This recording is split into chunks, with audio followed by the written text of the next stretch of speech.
నమస్తే, నేను Keshav. Welcome to Suman TV. Janasena అధినేత పవన్ కళ్యాణ్ పైన క్రిమినల్ కేసు నమోదైంది. ఈ కేసు పర్యవసానాలు ఏ విధంగా ఉండబోతున్నాయి? ఏడాది క్రితం చేసినటువంటి వ్యాఖ్యలు ఇప్పుడు కోర్టు పరిధిలోకి వచ్చినటువంటి నేపథ్యంలో జనసేనాని ఎటువంటి యాక్షన్ తీసుకోవాల్సి ఉంటుంది? ఈ అంశంపైన విశ్లేషణ చూద్దాం. మనతో పాటు ప్రముఖ అడ్వకేట్, జనసేన పార్టీ నాయకురాలు రజనీ గారు ఉన్నారు. రజనీ గారు నమస్కారం. నమస్తే అండి.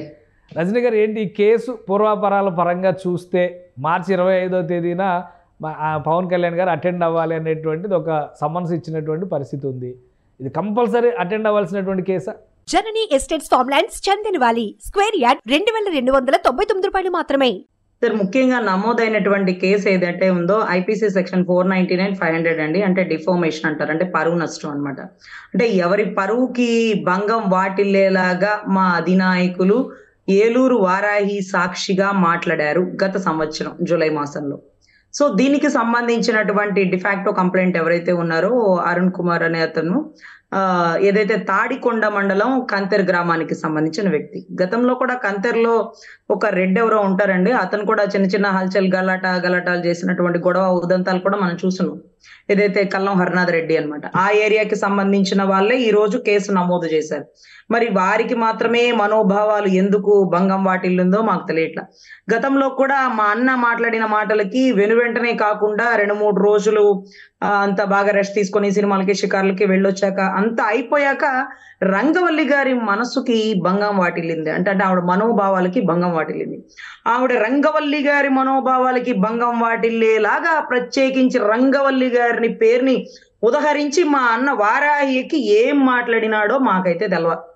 సో ఆ పరిస్థితుల్లో ఆవిడ మాత్రమే కేసు నమోదు చేయడం, మహిళా కమిషన్ గారికి కళ్ళజోడు పెట్టుకొని బయటకు వచ్చి ఆడవాళ్ళ గురించి మాట్లాడతారా అంటే, అమ్మ తప్పిపోయింది మహిళలు అన్నాడు తల్లి. తప్పిపోయింది మహిళలు 30,000 పైచులకు తప్పిపోతున్నారు, నేషనల్ క్రైమ్ రిపోర్ట్ నాకు చెప్పింది అన్నాడు. అంటే ఎవరు చెప్పిందో చెప్పకుండా చెప్పలేదండి. ఆయనకేదో అబ్దుల్ కలాం లాగే కలలు కనాలి, కళల్ని సాకారం చేసుకోవాలనేది కాదు. ఏదో రాత్రి కళ వచ్చింది పొద్దునే చెప్పింది కాదు. నేషనల్ క్రైమ్ రిపోర్ట్ కేంద్ర నిఘా వర్గాలు మాకు చెప్పి మీరు హెచ్చరించండి, మీరు ఇన్ఫర్మేషన్ పాస్ చేయండి అంటేనే నేను మీకు చెప్తున్నానంటూ పూర్తి సమాచారాన్ని వారాహి పైనుండే చెప్పేశారు. ఇక నువ్వు కనుక్కోవడానికి ఏం లేదు, తెలుసుకోవడానికి ఏం లేదు. ఏమయ్యా పవన్ కళ్యాణ్ ఎలా మాట్లాడావయ్యా అంటే కేంద్ర నిఘా వర్గాలు చెప్పినాయి. అయితే నువ్వెందుకు చెప్తావు? చెప్పమని చెప్పినాయి, అందుకే చెప్పాను అన్నాడు. ఇంకేముంది ఆయన అడగడానికి? సో ఇక్కడ కేంద్ర నిఘా వర్గాలను అడగాలి. మీరు ఎలా తప్పుడు సమాచారం ఇస్తారు? ఏదైతే పవన్ కళ్యాణ్ గారికి, అసలు పవన్ కళ్యాణ్ గారు ఎవరు? 2 చోట్ల ఓడిపోయినానికి ఆయన చెప్పడం ఏంటి? మేము ముఖ్యమంత్రి ఉన్నాగా, మమ్మల్ని ఎన్డీఏలో పిలవచ్చుగా, మేము గేట్ల కాడే నుంచుంటున్నాం కదా, మాకు కూడా సమాచారం ఇవ్వచ్చు కదా అని అడగాల. కానీ కేంద్ర నిఘా వర్గాల మీద ఏమీ అడగలేక ఆడలేక మధ్యలో దొరువై పవన్ కళ్యాణ్ గారిని అడుగుతారు. పవన్ కళ్యాణ్ గారు నేనేం అడిగారు, నాకెవరు చెప్పారు? చెప్పిన దాన్ని సమాచారాన్ని ఆంధ్ర రాష్ట్ర ప్రజలకి చెప్పమని చెప్పారు, అందుకే నేను చెప్పేశా. ఒకటి అంటే రజనీ గారు ఇది అసలు డిఫమేషన్ కిందకి వస్తుందా? ఎందుకంటే ఇప్పుడు పవన్ కళ్యాణ్ గారు పేరు తీసుకుని కానీ లేదా ఎవరినైనా వ్యక్తుల్ని ఉద్దేశించి కానీ ఈ వ్యాఖ్యలు చేశారా? సార్, డిఫామేషన్ అంటే బేసికల్ గా పరువు నష్టం. పరువు ఎవరు ఒక వ్యక్తికి జరిగిందా, ఒక వ్యవస్థకి జరిగిందా అనేది పెట్టుకుంటే ఇక్కడ వాలంటీర్ వ్యవస్థ ద్వారా గోప్యమైన ఆధార్ సమాచారం బయటకు వెళ్తుంది. కొన్ని దుష్ట శక్తుల దగ్గర చేతులకు వెళ్ళి ఏదైతే హైదరాబాద్ లో కొంత కేంద్ర సమాచారం నిఘా వర్గాల దగ్గర ఉండిపోయి దాని ద్వారా ఒక బ్యాడ్ ఇన్సిడెంట్స్ జరుగుతున్నాయి. ఒంటరి మహిళల్ని టార్గెట్ చేశారు, లేకపోతే 30,000 పైచులకు మిస్ అయిపోయారు అన్నారు. దీంట్లో వ్యక్తుల్ని చెప్పలేదండి. ఇప్పుడు ఎవరు అరుణ్ కుమార్ గారు, ఆయనకి ఎందుకు మరి భంగం వాటిల్లిందో ఆయన మనోభావాలకి మాకు అర్థం కాల. రంగవల్లి గారికి ఎందుకు మనోభావాలకి భంగం వాటిల్లిందో మాకు అర్థం కాల. వాలంటీర్ వ్యవస్థ ద్వారా అన్నాడు కానీ వాలంటీర్ల ద్వారా అనలేదు. అంటే వ్యవస్థలో ఎవరు ఏ పని చేస్తారంటే, మీ పైనుండే ఆఫీసర్ నా వీడియో తీసుకోమంటే మీరు తీసుకుంటారు, లేదా రజనీది పక్కన పెట్టాయి ఆ అమ్మాయి జనసేన వద్దు వైసీపీది తీసుకోమంటే వైసీపీ తీసుకుంటారు. అంటే పైన అతను చెప్పింది మీరు చేస్తారు. అంటే అప్పుడు మీ తప్ప, పైన అతను తప్ప? ఈ రోజు ఒక ఏబిఎన్ రిపోర్టర్ ని కుళ్ళబొడి చేస్తే ఏబిఎన్ రిపోర్టర్ ఎందుకు పొడవాలా? రాధాకృష్ణన్ పొడుగు, వాళ్ళ ఇంటి మీదకి వెళ్ళి రాళ్ళి, లేకపోతే వెంకటకృష్ణ గారిని కొట్టు, ఆయన ఇంటి మీద రాళ్ళి, అంతేగాని పాపం అది సందర్భం వేరు కదా. ఇప్పుడు అది వేరు, ఆ కంటెస్ట్ కూడా కంప్లీట్ గా వేరు కదా. అది పూర్తిగా ఒక జర్నలిస్ట్ మీద దాడి జరగడానికి 100% ఖండించాల్సింది. అది ఏబిఎన్ అయినా, సాక్షి టీవీ అయినా, ఏదైనా కానీ మేము కూడా ఖండిస్తాం, సుమన్ టీవీ కూడా ఖండిస్తుంది. కానీ వ్యక్తిగత దాడులు, అసలు ప్రజాస్వామ్యంలో వ్యక్తిగత దాడులు అనే వాటిని పూర్తిగా నిర్మూలించాల్సినటువంటి బాధ్యత ప్రభుత్వాలపైన, పాలకులపైన, పోలీసు యంత్రాంగం పైన ఉంటుంది. కాబట్టి అక్కడ నిస్తేజంగా ఉంది ఎవరనేది ప్రజలు ఆలోచించుకుంటారు. బట్ ఇక్కడ కేసు వచ్చేసరికి వ్యవస్థని నేరుగా ప్రశ్నించడం అనేది పరువు నష్టం పరిధిలోకి వస్తుందా రాదా? కేశవ్ గారు మీరు అస్సలు టాపిక్ ని డైవర్ట్ అవనివరే. మెయిన్ ఏంటంటే కంటెంట్, నా ఉద్దేశం ఏంటంటే ఎవరైతే తప్పు చేశారో వారిని వదిలేసి ఆ చేసిన వాళ్ళు మీలాంటి వాళ్ళని పట్టుకోవడం కరెక్ట్ కాదు. వ్యవస్థని అడగండి, వ్యక్తుల్ని కాదు అన్న. ఇక్కడ ఏం జరుగుతుందంటే వ్యవస్థని మా అన్న క్వశ్చన్ చేస్తే వ్యక్తులు బాధపడుతున్నారు ఎందుకో మాకు అర్థం కావట్లేదు. ఈ రోజు జగన్మోహన్ రెడ్డి గారు, ఏబిఎన్ రాధాకృష్ణ, రామోజీరావు గారు అని అంటారే కానీ పాపం మీలాంటి వాళ్ళని మాలాంటి రిపోర్టర్ని ప్రస్తావించరు. ఎందుకంటే టార్గెట్ వాళ్ళు చెప్పి వాళ్ళ జీతాలు తీసుకుని మీలాంటి వాళ్ళు మాలాంటి వాళ్ళు పనులు చేస్తారేమో అనుకోండి. సో ఇక్కడ కూడా వ్యవస్థ, వాలంటీర్ వ్యవస్థని క్వశ్చన్ చేస్తున్నప్పుడు వ్యక్తులు వేయకూడదండి. ఈ వ్యవస్థని స్థాపించిన వాళ్ళు ఉంటారు చూడండి, వాళ్ళు దీన్ని ఫ్రేమ్ చేయాలి. వాలంటీర్ వ్యవస్థను పెట్టింది నేనేనయ్యా, చిక్కటి చిరునవ్వుతో రావాలనుకున్న నా తెల్లారుజామున అదేంటది గేదె పాల కంటే ముందుగానే వీళ్ళు రావాలా, నిద్ర లేపాలా, వీళ్ళ చేతిలో పెన్షన్ పెట్టాలంటే ఎవరి బాబులు సొమ్ములు తీసుకొచ్చి పెన్షన్ పెట్టట్లేదండి. హెరిటేజ్ సొమ్మో, పులివెందుల సొమ్మో, లేకపోతే సినిమాలో వచ్చినటువంటి లాభాలు ఎవరు పెట్టరండి. ప్రభుత్వ ఖజానా నుంచే ఎవరిచ్చినా.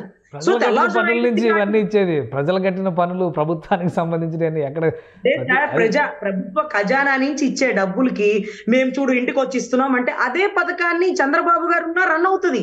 ఆ పథకాన్ని ఎవరు ఆపరు. ఒక మంచి ఉద్దేశంతో ఒక వ్యక్తి తీసుకొచ్చాడు, స్వాగతం తప్పట్లు. అన్నా క్యాంటీన్ కూడా అన్నం పెట్టడానికి తెచ్చాడు, ఆపేలా నువ్వు. ఈరోజు పసుపు కుంకుమ పథకాన్ని ఆపేలా, ఇసుక ఫ్రీగా ఇచ్చేదాన్ని ఆపేలా. సో ఇలాంటివన్నీ జరుగుతున్నప్పుడు వ్యక్తుల్ని టార్గెట్ చేస్తా తప్పండి, వ్యవస్థని టార్గెట్ చేయాలి. సో ఇప్పుడు వాలంటీర్ వ్యవస్థ ద్వారా డిగ్రీ చదువుకున్న బిడ్డలకి 5,000 జీతపత్యంతో ఇటువంటి తప్పులు చేపిస్తున్నావు ఏంటి అంటే 30,000 పైచులకు ఆడబిడ్డలు తప్పిపోయారంటే డీజీపీ ముందుకు రావాలండి, మహిళా కమిషన్ ముందుకు రావాలి. ఆ రోజు పాపం వాసిరెడ్డి పద్మ గారు కూడా యువరాజ్యం నుంచి మా అన్నయ్య గారి వెనకాల బాగా తిరిగే వాళ్ళండి. పాప ఆవిడకి ఈ కోరిక ఉందని మాకు తెలియదండి. ఏమడిగితే అదేంటది ఆవిడ చెయ్యి అంట మా అన్న చంపని తాకి రావాలంట. అది చూడండి, అసలు పవన్ కళ్యాణ్ గారిని ఫోటో దిగడమే దిక్కు తీసాను లేకంటే తాకడమే దిక్కు లేకుండా లేక ఆయన బుగ్గను తాకాలన్న కోరిక ఆవిడ మనసులో ఉద్భవించిందండి. అందుకే ఆవిడ నా ఎదురుగా ఉంటే చంప చెళ్ళు అనిపించేదాన్ని అన్నట్టుంది. అయినా సరే మా అన్న రియాక్ట్ అవడు, అయినా సరే మా అన్న సమాధానం చెప్పడు.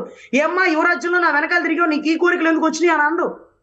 సో ఇటువంటి పరిస్థితుల్లో వ్యవస్థ గురించి ఎవరు ఫ్రేమ్ చేశారు అంటే మహిళా కమిషను, లేకపోతే వ్యవస్థ గురించి మాట్లాడుతున్నారా, క్రిమినల్ కేసుల గురించి 30,000 పైచులకు తప్పుపోయారా అని డీజీపీనో, లేకపోతే దీన్ని ఉద్భవించినప్పుడు వంటి వాలంటీర్లు ఇన్ఛార్జ్ ఎవరో ప్రిన్సిపల్ సెక్రటరీ, చీఫ్ సెక్రటరీ ఉంటారు కదా, వారు క్వశ్చన్ చేయాలి. కానీ ఇలా ఇండివిజువల్ పర్సన్ కేసు వెయ్యడానికి సరిపోదండి. అసలు ఇప్పుడు అరుణ్ కుమార్ గారు అడిగితే ఏమయ్యా అరుణ్ కుమార్ నిన్ను వచ్చి అడిగాడా పవన్ కళ్యాణ్, నీ పేరు పెట్టాడా, పలానా సన్ ఆఫ్ సత్యమూర్తి నువ్వు వాలంటీర్లు ఈ పని చేసినావు అని అడిగాడా? లేదే. మరి నువ్వెలా క్వశ్చన్ చేస్తావు? సార్ మా వాలంటీర్లు అన్నాడు సార్, సుమోటోగా వెయ్యాలా, ప్రైవేట్ కంప్లైంట్ ఎట్లా ఫ్రేమ్ చేస్తావు? కోర్టు ఎలా కన్సిడర్ చేసింది? ఇప్పుడు కోర్టు ఈ విషయాలన్నింటినీ ప్రైమా ఫేసి ఉండాలి లేదా ప్రాథమికమైనటువంటి అంశాలను పరిశీలించినాకే కోర్టు సమన్లు ఇవ్వడానికి స్కోప్ ఉంటుంది. కోర్టు సమన్లు ఇచ్చిందంటే ఎంతో కొంత అతని వాదనని కోర్టు అంగీకరించినట్టుగానే మనం భావించాలి కదా. లేదండి, కోర్టు ఈ ప్రైవేట్ కంప్లైంట్ లో ఇచ్చినటువంటి కొద్ది గొప్ప ఆధారాల పరిధిలో తీసుకొని అలా విజువల్స్ పెట్టి ఇదిగో చూడండి వాలంటీర్ల ద్వారా సమాచారం బయటకు వెళ్ళింది అన్నాడు, మేము ఎప్పుడు ఇచ్చాం, మాకేం అవసరం, మమ్మల్ని ఎలా అంటారు అంటే అయ్యా మీరు ఎలా అడుగుతారు, ఇండివిజువల్ గా మీ వాళ్ళు అడగండి అని కొంత అడిగి ఉండొచ్చండి. కానీ కేసు నమోదైంది కాబట్టి కొంత ప్రైమ్ ఆఫ్ ఎఫెన్స్ దీంట్లో ఉంది అని కోర్టు భావించింది. కానీ వాదోపవాదాలు విన్న పేరిట అరుణ్ కుమార్ అనే వ్యక్తి ఇండివిజువల్ గా ఈ కేసు నమోదు చేయడానికి అనర్హుడు. వ్యవస్థని క్వశ్చన్ చేసినటువంటి పవన్ కళ్యాణ్ గారు సో వ్యవస్థ తాలూకా వ్యక్తులు ఎవరిని ఉంటే కేసు నమోదు చేసుకుని వాలంటీర్ ద్వారా ఎలా సమాచారం వెళ్ళింది అని చెప్పిన వ్యక్తి కేంద్ర నిఘా వర్గాలు కాబట్టి కేంద్ర నిఘా వర్గాల దగ్గర నుంచి సమాచారం రావాలి అని రంగవల్లి గారితో కేసు వేయించినప్పుడే రంగవల్లి గారి మనోభావాలు మా అన్న దెబ్బతీసినప్పుడే పాపం పార్లమెంట్ సాక్షిగా కొంత సమాచారం వచ్చేసిందండి. పార్లమెంట్ లోనే చెప్పారు 30,000 పైచులకు తప్పిపోయారంటే పాపం అక్కడ కూడా కేసు నమోదు చేసిందండి. నోటీసులు సర్వ్ అవుతున్న మూమెంట్ లో మరి ఆ కేసు కొట్టేశారు ఎందుకండి? అసలు మీరు వాలంటీర్ క్లాస్ 4 ఏంటి? ఎవరు మీరు? మీ వ్యవస్థ ఏంటి? మిమ్మల్ని అధిరోహించినటువంటి వ్యక్తి ఎవరు? మిమ్మల్ని అపాయింట్ చేసినటువంటి అపాయింట్ అథారిటీ దగ్గర original certificate, original appointment order you please kindly submitted on the court, there is a primary evidence, there is a no evidence. మీ అపాయింట్మెంట్ ఆర్డర్ ఏది అని అడిగినప్పుడు ఒరిజినల్ అపాయింట్మెంట్ ఆర్డర్ లేక చించి పక్కన పడేసి రంగవల్లి గారిని పక్కన పెట్టారండి. కానీ గుంటూరు చూడండి ఎంత ధైర్యం చేసిందో. మొన్న మధ్య గుంటూరు కారం వచ్చింది, స్లీవ్స్ మడిచిపెట్టమని మా అధినాయకుడు చెప్పాడు. ఆ పాపం జగన్మోహన్ రెడ్డి గారు అధినాయకుడు చెప్పిన మాట విని వాలంటీర్లు ఇప్పుడే మీరే మా సైన్యం అంటున్నాడు. ఒరే అయినా వాళ్ళు గవర్నమెంట్ ఎంప్లాయీస్, వాళ్ళని మనం వాడకూడదు. ఇందిరాగాంధీ కూడా 1975లో ఇలాగే వాడి దొబ్బేసింది. ఎలక్షన్ అలహాబాద్ హైకోర్టు ఇచ్చిన జడ్జిమెంట్. నువ్వెలా వాడతావంటే 5,000 ఇస్తానంటాడు. ఊళ్ళో సుబ్బయ్య వేసేయి తీసే అంటాడు. మళ్ళీ పోయి నా సైన్యం మీరే అంటాడు. ఆకాశంలో దేవుడు, కింద రాష్ట్ర ప్రజలు, తప్పులేదు. మళ్ళీ వాలంటీర్లని మీరే నా సైన్యంగా చొక్కాలు మర్చిపెట్టండి అంటే ఇప్పుడు ఈ మధ్య కాలంలో పరువు నష్టం దావా, పరువు నష్టం కేసులో రాహుల్ గాంధీ గారు ఫేస్ చేసినటువంటి అంశాలు మనం చాలా చూసాం. చివరికి ఆయన లోక్సభ సభ్యత్వం కూడా ప్రశ్నార్థకమైనటువంటి పరిస్థితి. ఇప్పుడు ఇక్కడ ఈ కేసుకి ఆ కేసుతో పోల్చి చూసినప్పుడు రిలవెన్స్ ఏమైనా ఉందా? సార్, ఇక్కడ ఏదైతే గతంలో అంటే ఏదైతే రాహుల్ గాంధీ గారు మోడీ గారిని టార్గెట్ చేసి ఒక పర్సన్ ని టార్గెట్ చేసి ఏమైనా మాట్లాడుంటారు. అదే రకంగా చిరంజీవి గారికి సంబంధించిన బ్లడ్ బ్యాంక్ ని రాజశేఖర్ రెడ్డి గారు, జీవిత రాజశేఖర్ గారు పర్సనల్ గా ఫ్రేమ్ చేసి మాట్లాడారు. అది డిఫార్మేషన్. ఏదైతే రోజారెడ్డి గారి భర్త సెలవుమణి చెన్నైకి సంబంధించిన ఒక కేసులో ఇలాగే డిఫార్మేషన్ కి సంబంధించిన కొన్ని వర్డ్స్ యూజ్ చేశారు. అవన్నీ రుజువైనవి అండి. రుజువు అవడానికి 7 ఏళ్ళు 8 ఏళ్ళు అండి. ఎప్పుడు చిరంజీవి గారి బ్లడ్ బ్యాంకు, ఎప్పుడు దాని ఆర్డర్ వచ్చి జీవిత రాజశేఖర్ గారికి పనిష్మెంట్ పడింది. Personal target. పర్సన్ అంటే పర్సన్ యాజ్ ఎ నేమ్. ఇక్కడ హూ వాజ్ ద నేమ్? రంగవల్లి అనే పర్సనా, లేకపోతే ఇక్కడ మనకి సంబంధించిన అరుణ్ కుమార్ అనే పర్సనా? ఎవరు లేరండి. వాలంటరీ వ్యవస్థ ద్వారా అన్నాడు. ఈ వ్యవస్థని సృష్టించిన సృష్టికర్త ఒక బ్రహ్మ, జగన్మాయ అన్నట్టుగా ఉంటారు చూడండి. ఆ జగన్మాయకి తగలాల్సిన దెబ్బ రంగవల్లి గారి అంశాలు కనిపిస్తుంది. ఇప్పుడు వాలంటరీ వ్యవస్థకి సంబంధించి కాబట్టి రాష్ట్ర ప్రభుత్వానికి లేదా డీజీపీకి, పోలీసులకి నోటీసులు ఇవ్వచ్చా? ఇంకోవైపు నుంచి కేంద్ర ప్రభుత్వ నివేదికలు అన్నారు కాబట్టి కేంద్రానికి కూడా నోటీస్ ఇవ్వచ్చా? కోర్టు పరిధిలో ఉంటాయా ఈ అంశాలన్నీ? సార్, ఇప్పుడు ఆయన చెప్పాడు. నాకు చెప్పింది ఎవరు అన్నాడు? కేంద్ర నిఘా వర్గాలు అన్నాడు. సో కేంద్ర నిఘా వర్గాలకు ఒక నోటీస్ ఇవ్వాలి. సో ఇవన్నీ ఇవ్వాల్సిన వ్యక్తి ఎవరు అర్హుడు అంటే డీజీపీ సార్. అరే, నా రాష్ట్రంలో క్రైమ్ జరుగుతుందని నువ్వెలా చెప్తావయ్యా? 2 చోట్ల ఓడిపోయినోడివి నువ్వెలా చెప్తావు? 30,000 మంది తప్పిపోయారు. ఎవరు నువ్వు చూపించు. 14,000 మంది క్రైటీరియా అవుతుందా? మళ్ళీ ఇందులో కూడా ఓడిపోతే అడగకూడదా సార్? ఓడిపోతే కాదు సార్, అడిగే వ్యక్తి అడగకుండా పాపం అసలు ఆటలో అట్టిపండులాగా పాపం ఈ పావులను తీసుకొచ్చి ఈ బిడ్డలతో ఎందుకు సార్ ఇట్లా చేపిస్తారు? రంగవల్లి గారు పాపం పర్సనల్ టార్గెట్ ఎక్కడ చేస్తారని ఆవిడ ఎక్కడెక్కడ అజ్ఞాతంగా దాక్కున్న పరిస్థితి. ఆవిడ ఎందుకు మేమంటాం? ఆవిడ మనోభావాలు దెబ్బతిన్నాయని ఆవిడ కోర్టును ఆశ్రయించారు. ఆవిడ తరపున అడ్వకేట్లు గట్టిగా వాగ్వివాదం వినిపించారు.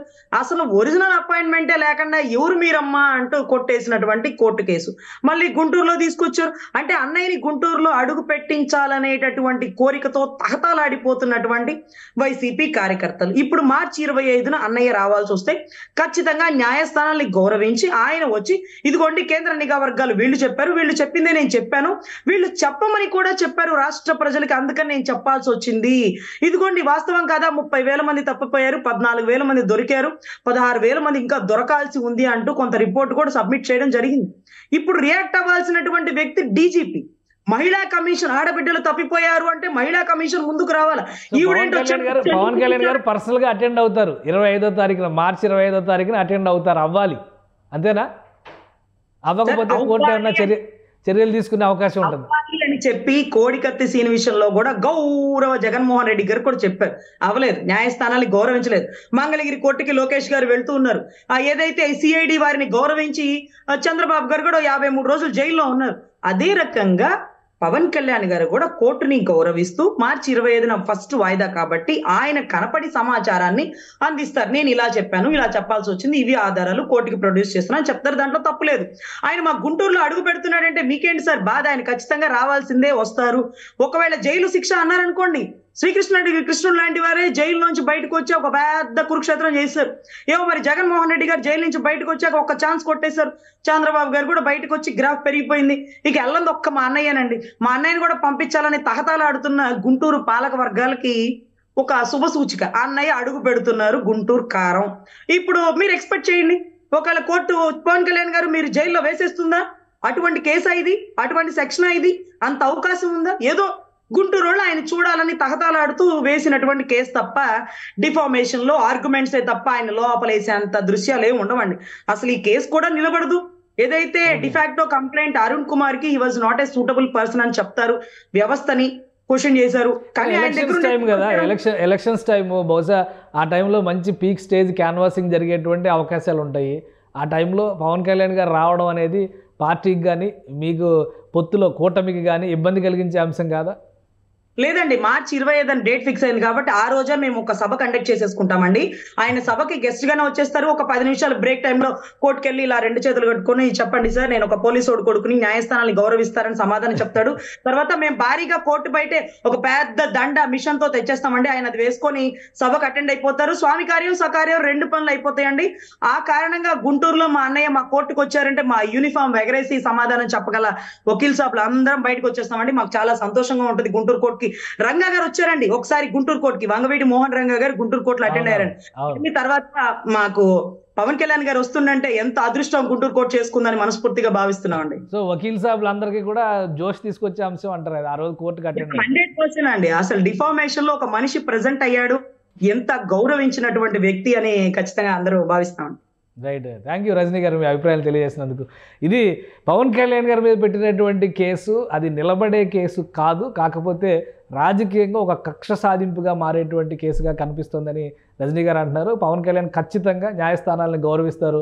మార్చి 25వ తేదీన ఆయన కోర్టుకు అటెండ్ అయితే ఎన్నికలకు సంబంధించిన క్యాన్వాసింగ్ ప్లాన్ కూడా అమలు చేసేందుకు జన సైనికులు సిద్ధంగా ఉంటారని ఆమె చెప్తున్నారు. ఇది స్పెషల్ డిస్కషన్. Keep watching.